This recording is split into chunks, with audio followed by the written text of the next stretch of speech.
오늘 2025년 11월 2일 일요일이에요. 일요일 오후 3시 6분. 날이 흐리고 비는 내리지 않았는데 하루 종일 날이 흐려요. 비가 올 것처럼.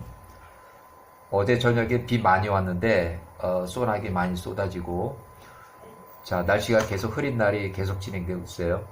자, 1581년 힉소스 왕조가 멸망하고 3년, 또 요셉이 총리 110세로 사망한 후 4년이 지났을 때 1581년 에서의 손자 스보가 67세에 요셉이 사망했을 때, 사망한 그 직후에 탈주를 해서 4년이 지났을 때 스보가 71세가 됐어요. 71세가 됐을 때 아프리카에 앵기스 군대로 갔어요. 그래서 야세르 책의 60장 30절, 그날 이후로 아프리카 딘하바의 통치자 앵기스의 군대들이 시팀, 키팀, 부브로, 사이프러스를 약탈하거나 노략하기 위해서 나가려고 하지 않았다. 그들이 나갈 때마다 앵기스의 군대 장관 에서의 손자 스보가 그들과 함께 나가려고 하였다. 그 다음에 60장 31절, 이 일 후에 앵기스가 그의 군대와 함께 방향을 바꾸어 그들의 푸짐나의 성읍으로 나갔다. 푸짐나, 이탈리아의 푸짐나 성읍으로 나갔다. 앵기스가 우주의 딸 자니아, 이름이 자니아고 우지 또는 우주의 딸 자니아를 아내로 취하고 그녀를 아프리카의 딘하바에 있는 그의 성읍으로 데리고 왔다. 이렇게 해서, 자, 에서의 손자 스보가 71세에 아프리카의 딘하바에 있는 앵기스 왕의 군대 장관 대우를 받으면서 앵기스를 계속 유혹을 해서 야곱의 아들들, 애굽의 이집트의 18왕조를 공격해서 전쟁을 하자고 전쟁을 도모를 했어요. 그런데 출전 직전에 이제 전쟁을 하자 결정을 해놓고 이제 출발하기 직전에 앵기스가 자기 종 중에서 부올의 아들 발람이 점을 잘 치니까 발람한테 가서 지금 출전을 하려고 그러는데, 전쟁터에 나가려고 그러는데 점을 맞춰봐라, 누가 이길 것인지를 맞춰봐라 했더니만 이 점괘가 패전이라는 것으로 나타났어요. 점괘 패전. 그래서 야곱의 후손들과의 전쟁에서 승리가 없음, 점괘 패전이라고 이렇게 나타나서 야곱의 아들들과의 전쟁 기획은 무산이 되어버렸어요. 전쟁하려고 준비를 다 했다가 에서의 손자 스보가 하도 꼬드겨가지고 앵기스가 그러면 이제 나가서 전쟁을 하자 이렇게 했는데, 이집트의 야곱의 아들들에게 쳐들어가는 그거를 이제 아주 포기를 해버렸다. 그래서 앵기스가 무장하지 않고 출전할 그런 생각을 못하고 그냥 출발을 포기했다. 그래서 에서의 스보는 패전할 전쟁을 도모한 죄로 아프리카 딘하바로부터 맞아 죽을 위험에 처한 상황에서 스보가 시팀으로 도망갔다. 시팀은 끼팀 또는 사이프러스 또는 사이프러스라, 구브로, 사이프러스 이렇게 거기로 도망갔다. 자, 그 후에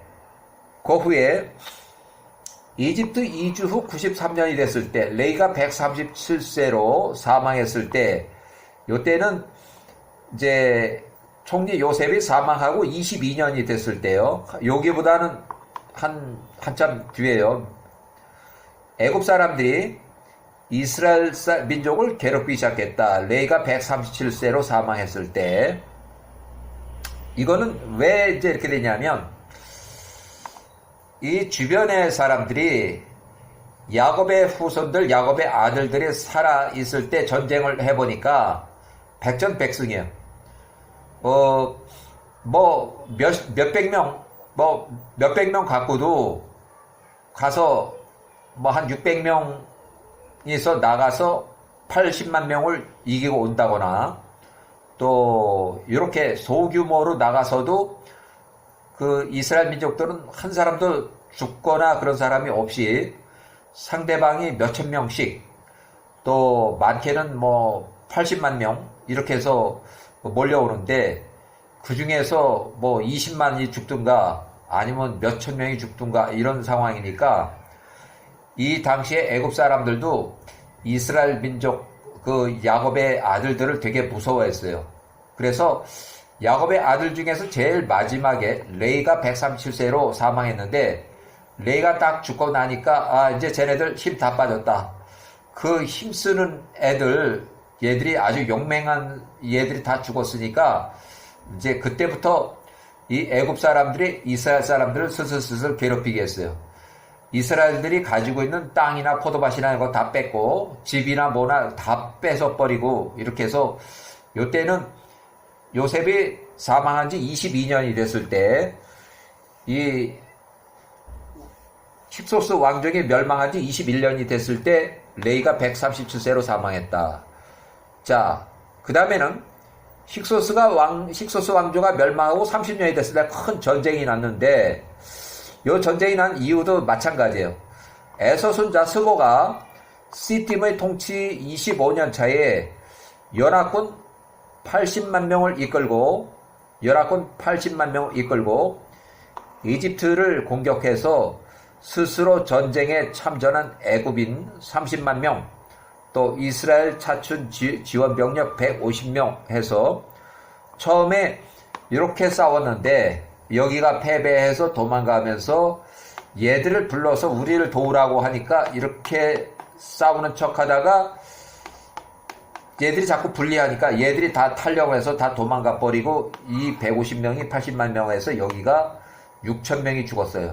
여기는 죽은 사람이 없고, 그 다음에 여기가 다 도망갔고, 나중에 이제 이기고 돌아와서 보니까 이놈들이 하나도 다 탈령해버리고, 지들만 남겨놓고 여기 싸우라 해놓고, 그래서 이제 화가 나서 얘들 중에서 탈영한 놈에서 200명을 잡아쳐 죽인 그런 사건을, 요 당시에 18왕족 왕이, 세 번째 왕이 그걸 봤어요. 그거를 알아요. 그래서 어떻게든 이스라엘 민족, 여기를 어떻게든 인구가 늘어나지 않게끔, 이 인구가 자꾸 늘어나면 엄청난 인원이 더 많이 죽을 수도 있고, 이 적은 병력을 가지고도 이렇게 큰 병력을 몇천 명을 죽였는데, 그래서 어떻게든 얘들을 억압을 시키는 그런 정책을 썼어요.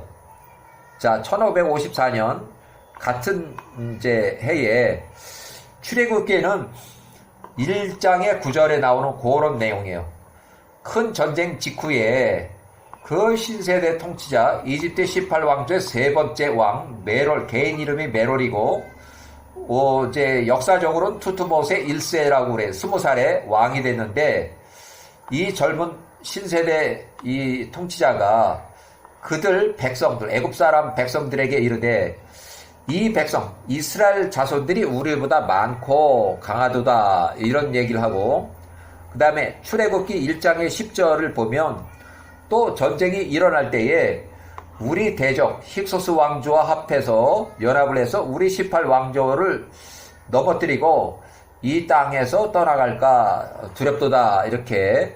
그렇게 해서 그것이 이 전쟁의 큰 전쟁, 요때 큰 전쟁이 끝나고 나서 이제 왕이 어떻게든 이스라엘 민족을 이제 경계를 해야 되겠다, 또 이 사람들을 억압을 해서 어떻게든 여기 잡아놓고 노예로서 부려먹고 하긴 해야 되겠는데, 어떻게든 인구를 좀 많이 증가되지 않도록, 인구가 더 증가되면 힘이 더 넘쳐나서 자기들도 주체를 못할 정도가 되니까 어떻게든 괴롭혀서 억제를 해야 되겠다 하는 그런 걸로 이제 억압 정책을 쓰게 돼요. 자, 일단은 여기까지